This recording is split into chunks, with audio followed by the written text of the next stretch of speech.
dans la communication, mais aussi dans les actes de tous les jours. Donc c'est clair, certains comportements, j'ai qualifié de déviationnistes, sont à condamner, bien entendu.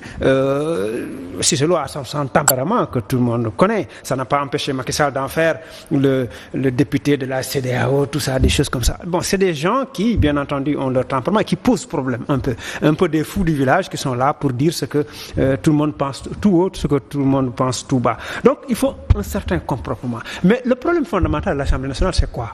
C'est un peu la majorité mécanique qui est là.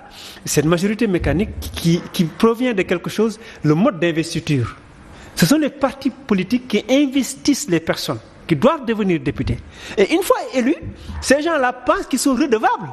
Non pas par rapport au peuple qui les a élus, mais par rapport à celui qui les a investis. C'est le problème qu'ils ont effectivement. Et c'est ce problème fait que justement, ils se conforment à une sorte de mot d'ordre de la majorité.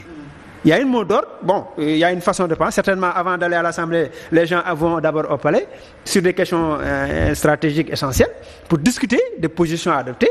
Et une fois à l'Assemblée, ils l'imposent parce qu'ils ont effectivement la majorité. Et ils n'admettent pas, de la part, par exemple, de l'opposition en général, que les gens apportent un avis contraire. Et c'est ça le problème que nous avons. Et tant que ce sera comme ça, bien entendu, le député, quel courage fera-t-il preuve?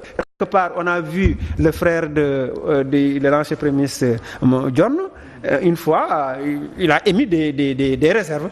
Cheikh Diop John, une fois, mais quoi, qu'est-ce qui s'est passé? On l'a même menacé publiquement. On l'a menacé publiquement. Moustapha Cissé Lo, quand il a dit une fois qu'il voulait être président de l'Assemblée nationale à la place de Moustapha Niasse, on l'a menacé. Vous voyez ce que ça fait? C'est-à-dire que soit soit vous vous conformez au mot d'ordre de la majorité, ou vous partez. C'est aussi simple que ça. C'est-à-dire que c'est le problème que nous avons par rapport à notre démocratie. Les députés, une fois élus,